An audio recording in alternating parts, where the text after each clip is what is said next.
Hello and thank you for being here. Good evening. I have, as Sanjana had introduced, Shunali Khullar Shroff, and Kiran Manral with us. They are the Not Your Auntie podcasters, Not Your Auntie's podcast. And just to introduce you to it, we're going to be playing a short audio clip. Could you please play the clip?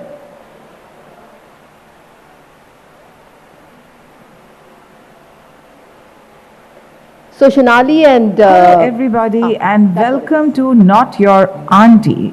I am Shunali Khullar Shroff. And I'm Kiran Manral and we're definitely not your auntie. Why did we decide to say we're not your auntie? I think it started with me tweeting about the fact that I walked into a store recently and there was a man possibly in his late 30s or early 40s and he said, "Auntie zara side pe hona to." And I was really offended. I came back and tweeted about it. And later on I thought about it. I said, why did such an old, full-grown adult call me an auntie? It's okay for my children's friends to call me an auntie, but the fact is, I'm the mother of a 20-year-old.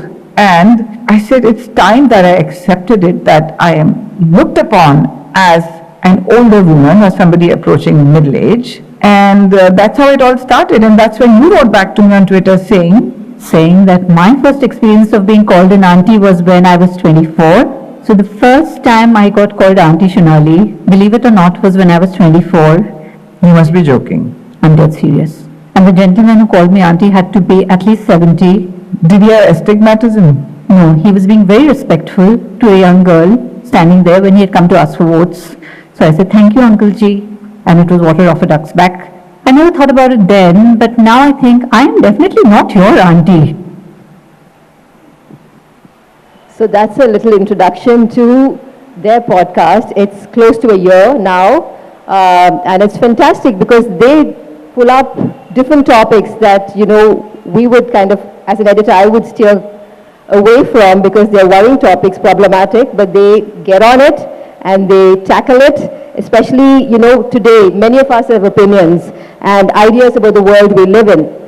But we are quite unwilling and sometimes scared to share them because it's a minefield out there. But can we not have conversations that are difficult? And if we don't have them, how do we find solutions? I think in Shunali's case and Kiran's, they have addressed that, taking on different things. I mean, they spoke about Ori well before Karan Johar, for instance. They talk about body positivity. They talk about so many others. But first, let's start with what's the problem with being called auntie? Because yesterday I was asking my team, and they're in their 30s, are you okay with being called auntie? And they said yes. And somebody asked me and I said, I suppose, yeah, it doesn't matter. But then I asked other people who were 60 and above and they said, absolutely not. I mean, unless it's my son's friends or, whatever, I don't want to be called auntie. So just quickly wanted to ask Shunali, this must have come up because you have a very different demographic of listeners. You have 37-year-olds coming up to you saying they listen to you. It's not what you thought you would be having as a demographic. So could you tell me a little about that? I think that when my children's friends call me auntie, it's perfectly acceptable. But if somebody who's 34, 35 calls me auntie, then I have a problem with that because in India and in the current generation that we live in, at the time we live in, aging is a sin. Every product is being sold to make you look younger, to turn the clock back, and I can't pretend it doesn't psychologically have some sort of a hold on my mind too. So don't age, look a certain way, and if we are calling you auntie, then there's somewhere a sense that now your time is over, your shelf life is over, gradually you're moving towards being invisible. So in our parents' days, auntie was said with a sense of respect, right? Auntie, come this way. Or they'd say Mataji, right? So my mother is such a smart woman, but the day she decided to go grey, men older than her started saying Mataji, aap hate zara idhar se, same thing. So it's like, it's your shelf life is over basically, and that's why I don't want, there's a cutoff point to when you can call me auntie. After that, just call me by my name. Does that work for you as well, Kiran? If you're an adult and you're not related to me by blood or marital relationships, you can't call me an auntie. That's about it. No, but both of you, they've known each other for years. They began at the Asian age. They're both journalists. They both are accomplished writers or novelists. But then you caught up with each other more recently for this podcast, and it was the tweet that Shunali had put up. From then on, I think you've also become a little more careful with how you present yourself on Twitter, X. And for somebody, both of you have had blogs before, someone who's come into this much earlier, how do you think you say what you have to say at the same time, protect yourselves from unnecessary trolling? That's a very good question, Rosella, because it's, as I said, tap dancing in a minefield most days. And for me, it's always been approach anything with a sense of respect. But be firm about your opinions.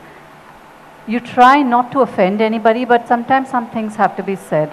And there will be fallout, there will be trolling. And if you're in the kitchen, you take the heat. You just have to take the heat.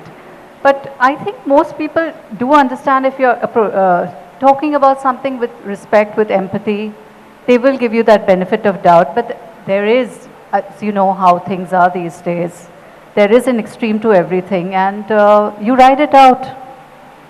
Or you just hit block. Yeah, I think you block. So, the thing is, I sort of wound down my Twitter life a while back because everybody has too many feelings these days, okay? So, whatever you say, somebody's feeling is getting hurt. And people have made a profession out of being sensitive. There's either some community feeling sensitive, there are people feeling sensitive on behalf of people who are feeling sensitive, and then it sort of snowballs into a troll brigade.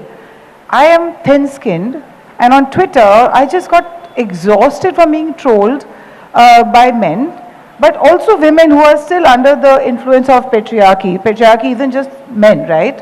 And I was like, okay, I can't handle this any longer. And then when Twitter became X, in any case, it just makes no sense. So I migrated to the feel-good place called Instagram, which has killed my brain cells and exposed me to Ori more than I deserve to. But then I've made my choice. So your first episode talks about menopause. And I have to admit, the last few days I've been listening to your podcast while driving, back from work. And during that first episode, we talk about menopause. My daughter was sitting in the back and she said, and you talk about sweating at night and, waking up with your sheets are drenched.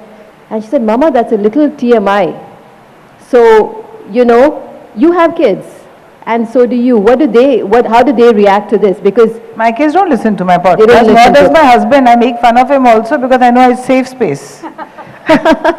But I have a son, and he knows about periods, and he knows about period pains, and I hope he'll be a sensitive boyfriend. And he knows about menopause. He knows what mom is going through. yes. And I want to stop this menopause, this omerta we have around menopause. No one told us how tough it's going to be. And I think that's why we speak about it. We want the next We want to generation- normalize this conversation. Women hide their menopause because again, it's the death of their youth or the death of their reproductive years. Therefore, the desirability quotient is down, and so everything has a corollary which is not very flattering. And it is somehow limited to the biology of being a woman. So just like there was a time people would say, I'm down, instead of saying, I have my period. What the hell does that mean, right? We've said it ourselves at a certain stage in our life. It was something to be hidden. But if men had period and menopause, my God, there'll be national broadcasts and discussions on all sorts of news channels about it. Experts would be weighing in on this. And here we are dealing with our cold sweat secretly. Well before our menopause, because let's not talk about it. So Yeah. I think you're right. We introduce our children much more to everything these days. But that was, she said, I can smell the pungency of her sweat. I said, my God, where is that coming from? did I say that? No. I said my daughter said No, that. but having said that, I think I'm getting a hot flash right now. Well, welcome to the club. That's all I can say. So our session is called Too Woke to be Funny, and that's one of the episodes that was very popular. And I would like to ask you if you can define woke culture for our audience today. Very simply, woke culture began with an intention and a very good intention at that, to make people sensitive to sections of society, to communities, to races who had been marginalized or discriminated against, in terms of words used, in terms of conversations around them, in terms of attitudes, and to point out things that were not very fair to them. It's grown now to include gender, to include the LGBT community, to include other things, and it's become a movement of sorts right now. So for instance, there is an episode which we discussed earlier about body positivity, where you talk about Lizzo, you talk about why it's important to be healthy, to be fit, and the term fat is used extensively in that episode. And for us as editors, we've learned to be a little careful about certain words. We've learned to perhaps self-edit, and we're growing as we go with awareness. And I found that very interesting that the word was used constantly right through. Of course, you do have disclaimers towards, somewhere midway where you say you must be healthy. We're talking about being healthy, not about being overweight. It's about being healthy. But could you tell me how it gives you that liberty, the liberation perhaps, to be comfortable with these terms? And there are many others in many other episodes. I think that firstly you asked for the definition of woke culture, which she explained. So it's basically political correctness on steroids. In our generation, we were politically correct. We corrected our parents, don't use this word, don't use that word. So far, so good. Now it's become such an extreme, and so many words offend again people in so many ways that very soon we'll stop having conversations. We'll stop talking, we'll stop writing. We'll just talk about the weather, and there also we'll have to decide what gender to use with the weather. Is it it? Is it her? Is it? I'm just saying that I understand. I'm very glad the woke movement mainstream the conversation and the struggles of the LGBTQ community and black people and their challenges. So all the disenfranchised and marginalized people, the othered people have found a free space to express themselves, and they found a support group, and that is the whole point of the woke movement. But going beyond that and taking it to the other extreme, where a tall person is tall and a short is short, and when we did this episode where we use the word fat so liberally, we were coming from a place of, today we talk about inclusion in every sphere, every profession. Now, if you're born a certain way, or you're an athlete and you work out and you lead a healthy life, and then you decide to be a model, great, go for it. If you are, just a person who isn't dedicated to being fit, if there's a medical problem, it's a different factor altogether. But if this is not something you care about, and you want to go on eating and lead an unhealthy life, and you don't have respect for your own body, and you want to make that fashionable by coming on TikTok and saying, don't fat shame me, I'm a model. And then modeling brands are endorsing you. So we were just saying, be a singer, be whatever, but if you are leading an unhealthy lifestyle, don't make that fashionable by wanting to be included in a profession for which people work hard towards fitness to look a certain way. And people are afraid to say that then. And in the same episode, you also talked about how there's no body positivity around men as much as you find it with women.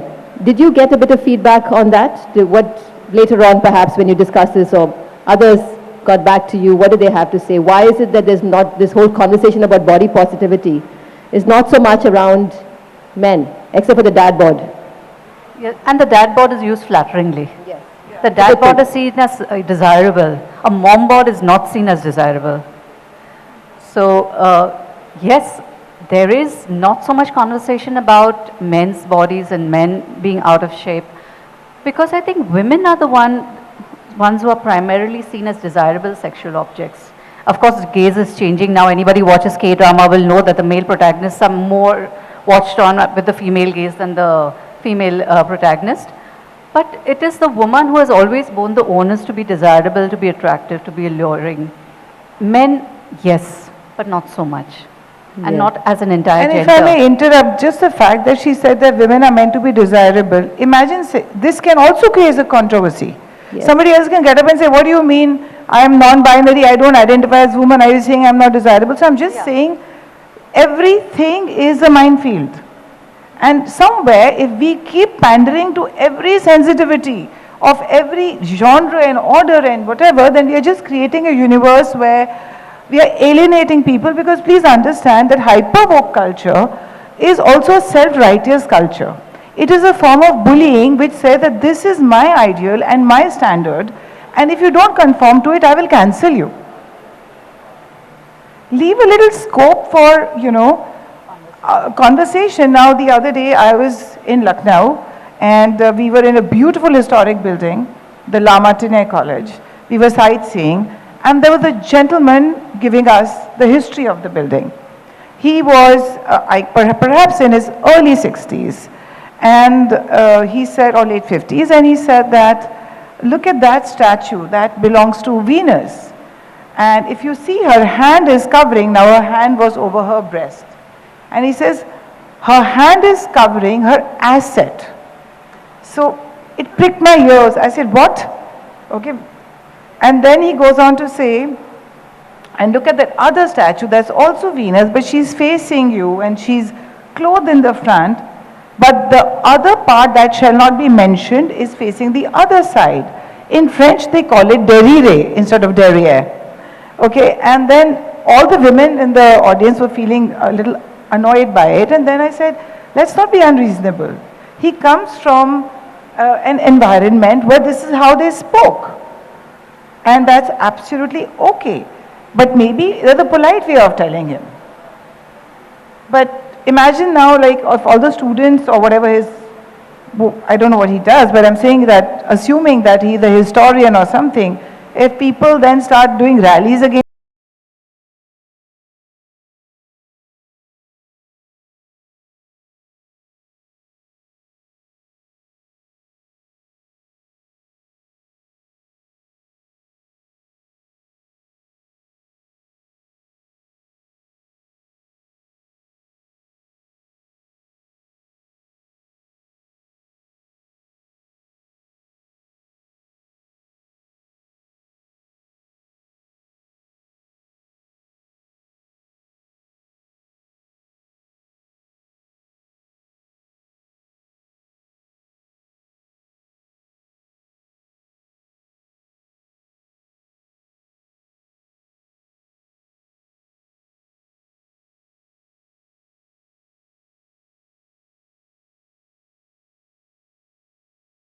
and gurus who are talking about manifest this and manifest that, and the whole episode was about how we are moving towards materialism and finding shortcuts to success, and the amount of energy you put into this wish fulfillment by imagining it, maybe you can do something better with your time, okay? Yeah.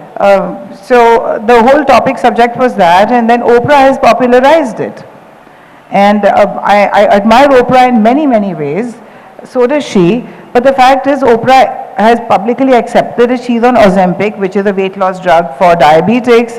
It is a shortcut to weight loss, and so what I said, was it really wrong? I mean, Yeah. No, but that hit the nail on the head. And it also, I mean, having listened to these episodes, I've realized that both of you are quite aware of pop culture. How does that work? I mean, is it natural, or, I mean, of course, Kiran, as we know, has written books across genres. And Shunali also has her books, both, accomplished novelists. But were you always like this before? Or is it now where you kind of catch up and you say, hey, wait a second, this works very well for our... Or do you have a team? Because you have two young producers. We have a team. We have two very young, we have a millennial and a Gen Z. The producer is a millennial, the Gen Z is a sound engineer. But I think most of the ideas come from us, because we are so much into scrolling, reading, Yes. and we have but teen also children. we did something that didn't concern popular culture, which was the 12th Fail, that Yeah. film. Yeah. And that had very poor ratings, though it's an extraordinary film that really must be talked about and should be an Oscar entry at least. But we realized that people, you stick with what is lowbrow or what is controversial in popular culture is what gets people listening to. So, truth be told, it works both ways. Some Yeah. catches our attention. We are, tuned into that automatically by being on social media. And there was something talking about movies, both of you work together. I rarely hear you, disagreeing with the other, except certain instances like Animal and Barbie, where Kiran watched Animal and found it compelling and repulsive but compelling, and Shunali enjoyed No, I didn't Archie's. watch Animal because No, but you watched Archie's and you didn't want to, yeah. Correct, I watched that. But that's something you didn't exactly, two different interests. But otherwise, do you kind of, disagree over something? Because the conversation is free-flowing usually, and it's very well researched. You drop a lot of names that people need to do their homework on. So, any instances where you just thought differently with over something, or it's always on the same page? Mostly we're on the same page, I think. Shunali is a little more mufat, as they say, than I am. I tend to weigh my words. I think we disagreed on Archie. Yeah. No, I see Kiran's expression sometimes when I'm just shooting my mouth off, and thank God it's not live streaming. And Kiran was like, edit. She did like this. So then I said, edit. Huh. So, yeah, we have our disagreements. But Kiran's very easy to get along with, I have to say this. I see that. I mean, having chatted with both of you before this, yeah. Thanks for not validating my goodness. So, Shunali, when you were in one of your interviews, you talked about how there were moments after being a journalist, you moved to PR, she started a PR firm, then she had her children, and then somewhere in between you realized that you'd lost that sense of humor, and you dipped into, let's say, a PG Woodhouse to bring back that sense of, that life, and also Bill Bryson, because he has an incredible comic register. Does that happen constantly now as well, where you have to have a bit of a balance, you have to have something from the outside to help you get on with everything that we're seeing today? And what is that? Yeah, it happens, and in fact, Kiran and I were saying to each other that when I'm writing something else right now, I'm working on something else, I keep losing my funny voice. So my palate cleanser is the Bridget Jones Diary. Because, there's so much else going on that you need something mindless and yet witty. Now, we've gone through Oscar Wilde and all of that. I don't want to commit to a book, but I do read that. And I flipped through a few pages. Most of what passes off under the comedy genre in America and therefore on Netflix is really not funny. I realize that our standards of humor are so much superior, so I'll watch some stand-up comedy. I'll watch Ricky Gervais.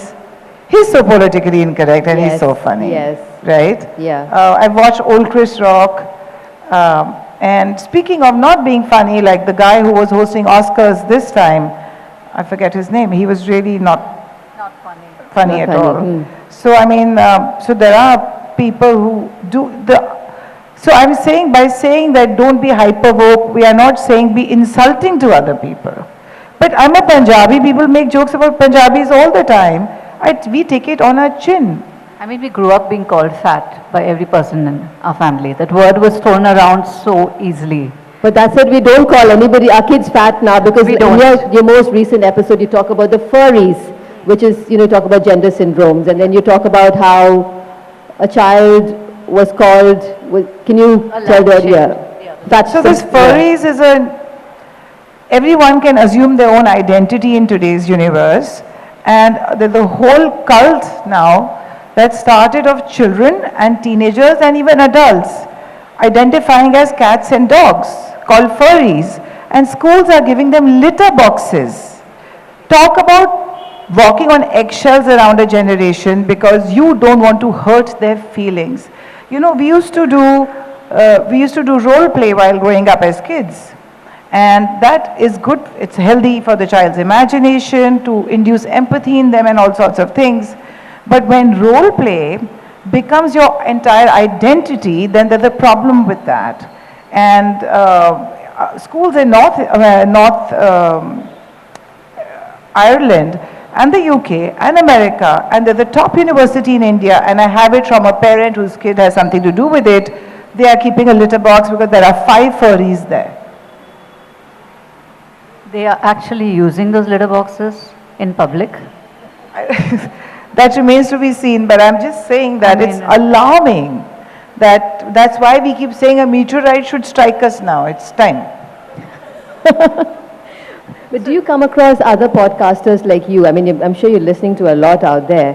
Do you come across others who have this a similar sensibility, not afraid to say things for what they are, not being cowed down by the whole cancel culture? Do you, and anything like that you've come across? But you know, Tina Fey was also cancelled briefly for something, and she said something very interesting. She said, firstly, the internet is not the universe. Yeah. So being cancelled on Twitter doesn't really mean you've been cancelled in life.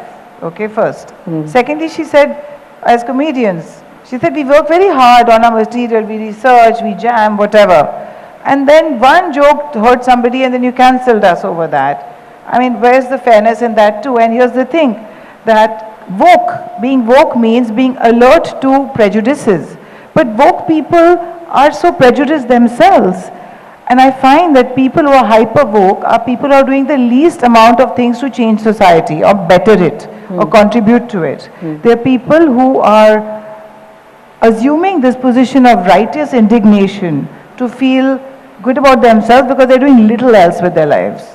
Chalo, one more statement to get trolled about. No. But you have these conversations with your 21-year-old, and how do they weigh in on this? I've learned not to argue with people too much, increasingly so, because religion, politics, people's fundamentals and ideology, that just leads to more, turmoil in your relationships. Everybody is taking everything personally now. So, you want to put a hat on your head or you want to put a horse on your head and come, I'm not going to comment on it. Or a lampshade. Or a lampshade, yeah. Or a lampshade. That's what I was getting at, the lampshade, Yeah. if we can talk about that. So there is this girl in England, in the UK, and when she was around 11, her aunt sat on her by mistake thinking she was a piece of furniture. Now that fascinated her or excited her so much, she spends now as a grown woman hours of her day pretending to be a sofa Or a lampshade. or a lampshade or a chair or And a her washing machine. And her partner said that, it's beginning to bother me because we live in a small house and she suddenly goes and becomes a table or a chair and I notice it and it disturbs me. It's like, my God. She says it started with her mother telling her, your hair is terrible, go put a lampshade on your head. I mean, we were told terrible things by We were mothers. told terrible things by our mothers. But wouldn't that be like a mental health problem as well? Definitely is, but I mean, you need to say that it is a mental health problem. You don't need to take it as an identity, as an additional identity. You need to treat it for what it is, and that's what's not happening right now. If you don't name it, how will you treat it? But parents themselves, Piers Morgan was in the morning show talking to a mother, or talking to an educationist, and she said that when children come to school now and say that I'm a cat and they're meowing through their class, Not answering the questions being asked. and telling someone don't sit on my tail or whatever, these are young kids, but parents come to school and complain and say, why did you tell my child you can't become a cat and come to work every day? That's my child's identity. And you're hurting their feelings. I said, too many feelings. So more of these questions need to be asked, basically. I think that we need to really draw a line somewhere and you guys need to start using, James Bond, they wanted to retroactively edit it and change Correct, it. yes. Okay? But the thing is, James Bond existed, those movies, different in an era, era yes. where there were bad things and there was sexism and there was all sort of things going wrong, which we can't change the past because that was a past and people need to see what happened then and what kind of societies and civilizations anthropologically we inhabited. Similarly, Roald Dahl's books. Enid Yeah. Blyton's books. I needed writing Roald Dahl books, the word that were eliminated, scrubbed clean, were fat, crazy, also boys and girls. Yeah. It cannot be. It should be children, and then there was mom and dad, mother and father, that should become parents. So you're making Roald Dahl, who's dead and gone, also non-binary, his books. Don't scrub the past clean if you want to introduce news. And I will say one thing, that the cinema that's being made today, in India especially, if the films are too violent, they will normalize violence. If they're too much about, you know what I'm trying to say, abusive, Yes. abusing the other genders. I think let's start today onwards and be a little careful about what we are preaching or conveying to the audiences today, because media and cinema has a strong influence. But now you're looking at the past and changing that. That's true. We had several opinion pieces on this, on Roald Dahl, and, you know. Were they for it or against it? We were against it, a lot of it. I mean, why change where, you know, he came from? It's And part of our literature. If you look at the libraries in the US right now, the number of books that are being banned, and they're perfectly books by Mark Twain. These are Yes. books which we grew up with, but there's holes being picked out. That's a different era. You can't be banning, as she said, the past right now. But can I ask you this, you know, when you're so bold and feisty and, you know, progressive about so many topics, does it affect funding, for instance? I mean, a lot of people here, even the people who are listening to us, you know, online, will want to know, you know, how it works for you from a revenue perspective when you're progressive and you're willing to take on every subject, talk about it. How does it affect you? You know, obviously Our producer is not complaining. Not yet, at And least. they say that when you, truth is that when you do say something that others don't feel comfortable saying, but they are thinking, then you just get more listeners. Yeah. So does it translate into more money? Not yet, because not the yet. podcast industry as such isn't getting a lot of money. So if there are any sponsors listening to it online, please fund us. Yeah. And what I mean, would that- we need more sponsors. We have Yes. some, but we Yes. could do with some more. Okay. So getting a sponsor is still a tough. For the Ah, entire For the industry. entire Yes. industry. it's Yes. not us. The only podcasts that make money are the ones that are branded content. So a Yes. bank will do a finance show and they will call it ICICI something something. Only those do well. None of the other podcasts in India, they're really struggling as an industry. So let's get to the angsty comments, which some of you shared, some of them.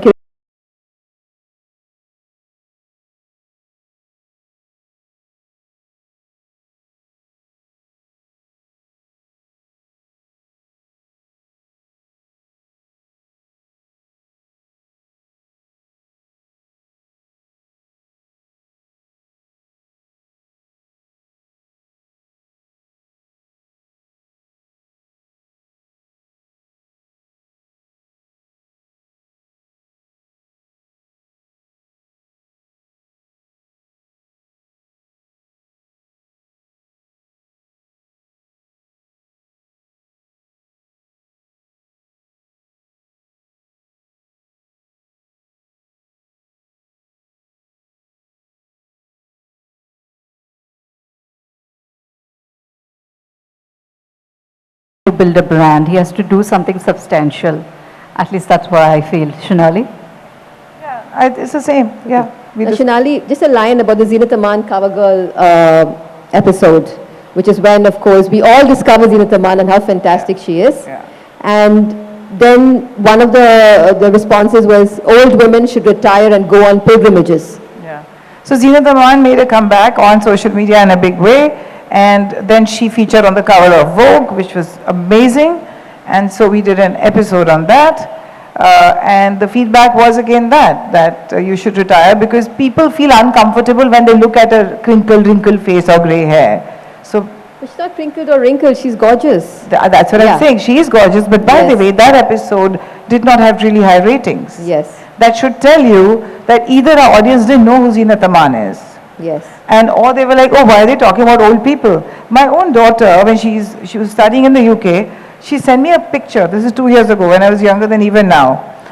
She sent me a picture saying, do you want anything from Charlotte Tilbury? Tell me quickly. I said, no, don't want anything. She sent me a picture of a magic cream. This is old people's cream. I'm buying this for you as your birthday gift.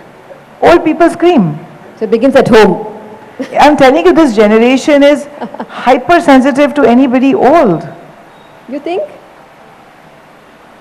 Interesting. When we get to the question round, Next one is honey traps and gullible men. In a line, Shunali, if you can just tell us what that episode is about. There was a CBI, wasn't it? Yeah. Yeah, there was a CBI officer who got honey trapped. Talk about not being good with your vigilance. And we did an episode on how men in positions of power and very, very brilliant and bright men also get honey trapped because they are thinking from not their brains. Correct. And your feedback was these women are only male bashing. Yeah. So, And that feedback was from a man. yeah. That explains. What about the not so great Indian traveler? Because right now we really would like to have some travel etiquette. Everyone's asking for it. Can we have some travel etiquette? I mean, the last few weeks put that more into prominence. I know. And then the feedback was, have you ever seen what American travelers are like? Do you only criticize Indians? So what was your response? Come on. We are Indians, we'll criticize Indians first. We can afford to criticize Indians, us ourselves. And then body positivity. What makes the two of you the judge of other people's bodies? This is where you bring in all the workouts and everything else that, you know, how you are taking care of yourself. We No. are not judging anyone's bodies. We're just saying be healthy and don't glorifying being overweight for just because. Because It's- everyone wants to do inclusion and Yeah, all diversity that. and all that. That. Because you know that right now there's this woke movement, don't ride it by being unhealthy. We have seen how America has become the obesity capital of the world, and we are getting there ourselves. All kinds of lifestyle diseases are happening. We are the diabetes capital of the world. Don't take it easy. It's not good for your health, not good for your joints. You tell me, I'll ask you this question. If you see an ad with an obese model, or the word we can't use now, and she said, I Thanks, don't care, Rosella. I feel beautiful, okay? Chances are that you will, by you I mean not just you, I mean people who are Everybody, yes, watching will yeah. start feeling, oh, she can be a model, I can be a model too, and I'm not thin, so I was planning to lose weight or get fit. But instead of getting fit, maybe if I eat some more, I'll get a modeling break. And then that'll lead to, I'm just saying that just lead a good life and then find where your talents lie. Because you're misleading an entire generation because of TikTok. This would all have been okay back in the day when there wasn't so much viral medias available to us. Yes. But today every idea becomes a cult. Now some water bottle is trending, everybody's using their water bottle, Stanley Cup. Stanley Cup. There's always some trend. This is So what I every- mean about the both of them. They are so with it and they're constantly updating. Yeah, that's it. But having said that, you know, people from your generation, friends, what do they have to say about the shows and what's being discussed about bringing up topics that others are a little too uncomfortable to They're talk about in loving it, they're public? listening to it. We go to all sorts of places, not just our friends, strangers. She had a great interaction with some young girls. Talk about it. Yeah, I was at the Bangalore Lit Fest recently, I'm and not talking about the podcast at all. She was there no, for I the was there books. for my books. I was talking about my books, and after my session, I had 4 or 5 young girls come up. They must have been in their early 20s. We love your podcast. We love what you're talking about. We love this. We love that. And I was shocked because I honestly thought that the people listening to our podcast were people maybe of a little younger than us or of our demographic. But they had heard the podcast, they knew about it, they were discussing the topics with me, and they were telling me what they'd like to hear. So I said, wow, okay, that's good. Please keep listening. So what do they like to hear? What are the additional inputs? Additional request, of course, a lot of pop culture. They wanted us to talk about a lot of movies, which is why we started talking about movies, and yeah, being a woman, taking on the patriarchy, all these kinds of things. Sex My and friend, everything. I was mentioning to you backstage that he's my Lit Fest friend, Jamie O'Connell. He's a best-selling author in Ireland, and he listens to my podcast. So at first I thought he's obliging me, and today again I didn't know our podcast had dropped yesterday. The furries, yes. Furries, and then he wrote to me about furries. My God, listen to your podcast. You know, there was a comment on that. So people are listening and enjoying, and some of them are updating their information based on what we are talking about. Yes. So, Yeah. yeah. I mean, I know we are sort of living dangerously, Yeah. but we are not even that famous. You can cancel us. I think that's where it's coming from because, you know, what's there to lose? Right? See, we've been on social media for a long time. We were among the earliest mommy bloggers. I've been on Twitter, she's been on Twitter. We've been cancelled and cancelled thousands of times before. And we're not that famous, and Yeah. it doesn't matter. So you don't think people are getting more extreme now with the cancelling? See, I've lived through the elections of 2014, and we've survived. Okay, that's it. So quickly, Shunali, I know that you are writing a script. You have another book coming up. There's a working lot on that. happening, and there's a lot of travel writing. I have to say the piece you wrote on Maheshwar was beautiful. So there's a lot glad of you travel, read it. and incidentally, her 14-year-old helped her get onto Instagram Reels. Yeah. And now she's mastered it. I think She's she does it 16 herself. now. She was 14 then, but she... Now you do it yourself. So you keep Yeah. yourself busy with a lot of things. My children have to snatch my phone from me. They're like, Mom, can you talk? They keep taking my phone away. Because it's a time sink. But what's coming up? What can we look forward to besides these episodes, which drop every Thursday? What else? I just guess that now I'm just working on my next book and a few more. I travel about, I have itchy feet, so I'm always on the move. You travel a lot. So something or the Yes. other travel. And nowadays I've just gotten lazy. Instead of even pitching it to newspapers and magazines like I should be Ouch. to you, I've Yes. just started thinking I'll pitch to them, they'll write back, my tempo will change by then. I've just started posting a long thing on my Instagram because it's just so much easier. I beg to disagree. Come on, there's credibility in a Well, newspaper like the Hindu. And actually people here really do read. It's amazing. Yes. I mean, look at everyone It's here in the fantastic. trust, yes. It is so encouraging to know that people read so much. And I'm glad you're doing this literature festival. I believe people come from all over, from Coimbatore They and do. Bangalore for Yes, this. yes. It's great that we need to make reading fashionable again, and we need to stop cancelling people like J.K. Rowling. Yes. For all the work, there were clubs started on her name. I'm saying, okay, supposing I say something today that really doesn't agree with your sensibilities, but don't cancel my old work. She's created Harry Potter characters. There are clubs named after them, and she's no longer a member of those. She's no longer some president of those clubs, right? So I'm like, give a person a chance to say, I'm sorry. I stand corrected. What is your opinion on this, Kiran? You used to be a Harry Potter fan. I don't think you read any of the new I am a Harry Potter fan. I still am. What's The world she created was fabulous. And you make a statement, maybe it comes from a place of not being informed on, Being ignorant. either have that conversation, or as she has done, she has stood by it, but you cannot, it brings us back to the entire thing. Issued a big disclaimer explaining herself that I'm all for the LGBTQ community and I'm sorry that I hurt certain feelings, but she's cancelled. So I'm saying, as a society, we are not even giving people a second chance. It all boils down to the fact that, do you separate the work from the artist? I mean, if you take if you take a filmmaker who was accused Woody of Allen, rape, for instance, or whoever. Yeah. of an underage girl, do you cancel the fabulous films he has made? You take a writer who is a fabulous science fiction writer but was accused of pedophilia. Do you separate the work that he has done, which is seminal science fiction writing? Where does this end? How do you bridge the gap between the creator and the work? Do you treat the work in isolation of the creator? What do you do? But that's difficult. No, like That's Kinky Book, difficult. for instance. Yeah. It's difficult to do that. That is your call as an individual consumer of whatever they have created. Do you respect the work but not respect the creator?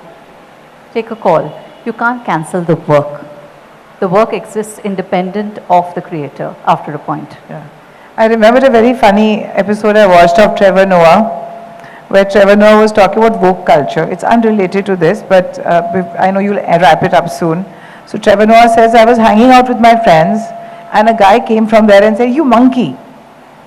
And all my friends turned around and looked at me and said, I'm so sorry. And he said, how do you know they were calling me a monkey? Right? Because Trevor Noah is mixed race. Yes. And he's part black and he's part something else. So this is So then the laughter begins at home, which again brings us back to the whole auntie thing. I mean, can we laugh about it and say, big deal? No, we do. Yeah, we do. You do. Okay. We made a show out of it. Yeah. And now we are just being called, we call ourselves aunties also. Yeah, I noticed that, yeah. In fact, this is what I'm saying. I wasn't offended by it. It was just like a reality check for me, which was a bit too harsh because I know how aunties are perceived. So it was that. It had nothing to do with wokeness. I'm okay. Call me auntie. It's not like I'm going to stop talking to you. And we want to own the term. Call us auntie, it's fine. Yeah. But we are not your auntie. Point to note. And for Kiran, there's a book coming out on detective fiction in really great company, Kiran. So that's in Feb, isn't it? That's by Hachette, isn't That's it? being published by Hachette. It's been edited by Tarun K. Saint. and it has a compilation of detective stories from the Indian subcontinent with some fabulous writers. No humble brag here. They are fabulous writers. And that's something to look out for. And there is the second Rising 2, which is the second version to Rising, which came out a couple of years ago. Stories of inspirational Indian women, that will be coming out in March. A dark fantasy comes out in August. My God. There's stuff happening. You know, she does it like Yes. I'm laboring over the edits And then of she my has next her book. Korean stuff that she watches. She does That is everything. detox. That is Yeah. detox. No. She has 5 heads at least, Yes. if not 10. Yes. So it's really both of you very inspiring, and it's lovely to have shared this, this moment with you. Let's quickly, we have about 5 to 7 minutes for quick questions. If you can give it to the lady, please, in her. Okay.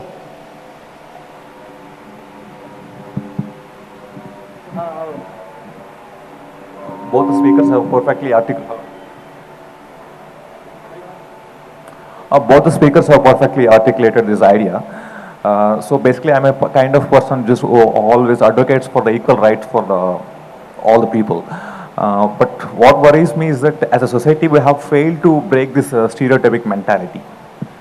So that is one aspect. Other thing is that with the emergence of OTT, there is too much of objectifying of the women, but we are unable to regulate it. So I like to hear the response from both the speakers. What is your second question? Objectifying of? With the emergence of OTT, OTT, there is too much of objectifying of the women. Of women. A woman. Whether we got any regulating mechanism for it. I like to hear the response from both the speakers. So I'll take the objectifying of women first. I think it's not with the emergence of OTT. I think we've always been objectifying women. If you look at, if you look at Raj Kapoor's movies, I don't need to say any more. Indian cinema has always been objectifying women. Maybe it has intensified over the past few years, but the fact remains is cinema and movies and serials are definitely a reflection of culture. If we are objectifying women as a culture, yes, we need to call it out when it is extreme. But unless that gaze goes away as a society, it has been fed on. That is what the audience demands, and this is a commercial production, right? So that is what they will produce. At the end of the day, it has to be something that the audience says that we don't agree with this, we don't want to see this, and we're not going to watch it if it is extreme. But at the end of the day, then it comes down to that debate. What is extreme? Who defines what is extreme? And we're back to... And if I may add to that, we are using women models to sell cars. Right? What has an automobile got to do with one woman of a certain shape and form posing against it? So art reflects society, as Kiran has said. So that is what it is. It is the truth. We can't even run away from the truth, right? Hi. It's a lovely chat that you both had, and when it came to Rosella mentioning if there is a similar podcast like yours out there, there's a lady named Anna Whiterose in the UK, and she does a podcast called Dirty Mother Pukka. Okay. So she goes with the handle Mother Pukka full stop. So she handles all these controversial topics that you traverse upon. And also I think a couple of years ago or just last year when Palki Su had started up with First Post, she had come out with one of a light-hearted conversation on how pronouns have been expanded to include more people, and you'd mentioned the whole furries and gender binary and gender issues. She said, will it come to a stage where we then go to saying our neutral parent in heaven? That's funny. Whose column is this? Palki Su from First Post, And I just wanted to say in calling people auntie, so 12 years ago I finished my masters from England, so my best friend, their parents are English, so I address them by their first names. But somehow here you still have the respect that you want to give, and hence you add the addition of auntie, because I remember after I returned I had a lot of aunties on my phone which were my friends' mothers, and I told them that I got into the space of being auntie social, But do you see that there would be a sense of people calling people by their first names later on in the future? You know, that's actually irrelevant. My reaction to auntie was just a funny reaction because this guy who's slightly younger than me called me auntie. I think it's good to, in our culture, I think it's a good thing. We call our friends' parents aunties, we don't call them by their first names because there's an automatic transfer of respect. But I doubt that guy in the store respected me. So I'm okay with ma'am or Kiranji. Kiran's quite clear. I mean, she's clear. That's it. I'm No good with auntie. all That's it. Done. Any other questions? Yeah. Two of them in the back. There's a Hello? person here. Is it on? Is it on?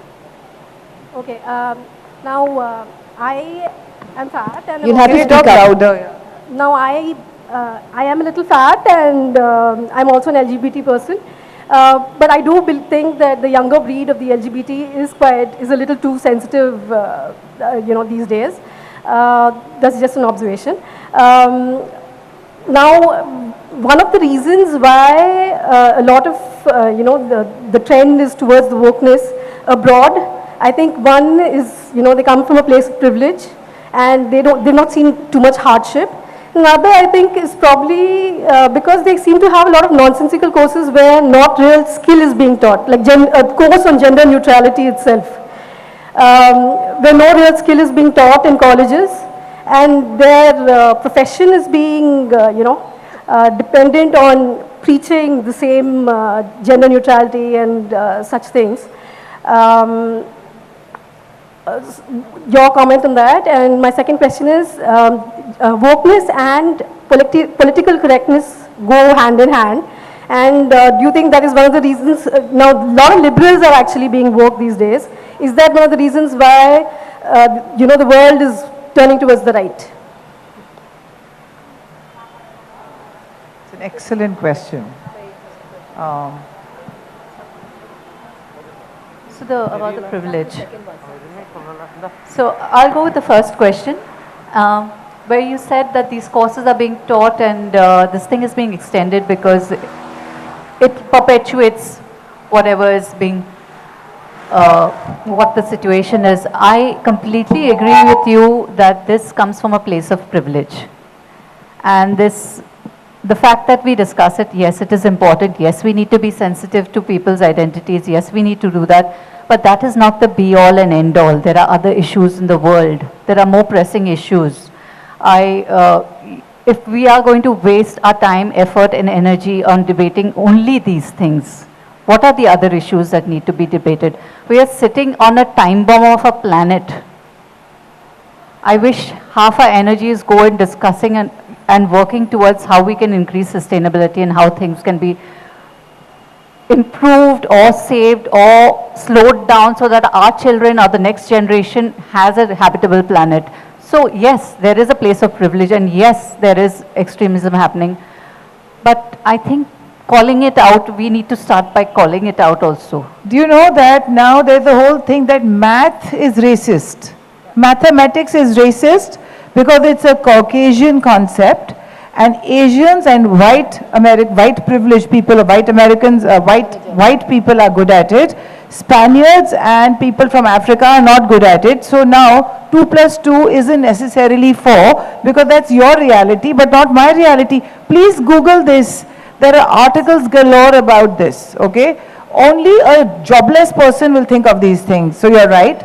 Privileged people don't have real things to really engage with, and so this sort of disturbance in this universe is erupting in little fires everywhere, you see? So Shunali, why didn't this math wokeness happen when I had to sit for my final exams? I mean, I could have done with it then.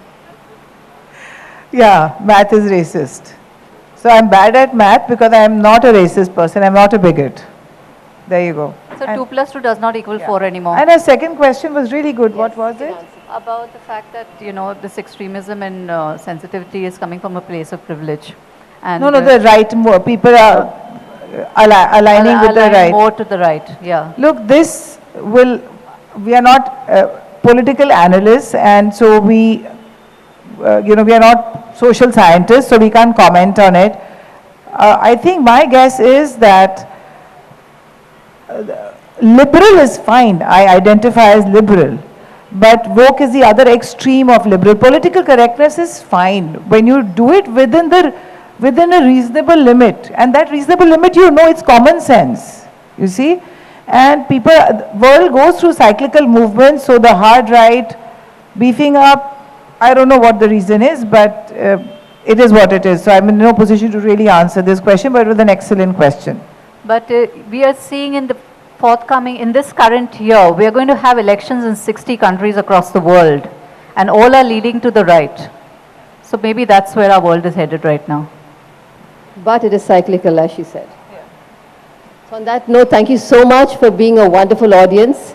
And thank you, Shunali and Kiran, for taking on all those questions. And in a world where, all of us live in very thin skins, and we choose to react instead of responding, I think it's really a pleasure to have people to just stand by what you feel in a way and willing to just keep doing it. Thank you for your wonderful questions, and I'm glad that you've worked you've done your proper homework. Gosh, you've researched it up and you've listened to the podcast. I'm really, it's been wonderful to have this conversation with you. Thank you for having us. Thank you. I hope you enjoy the rest of your time here.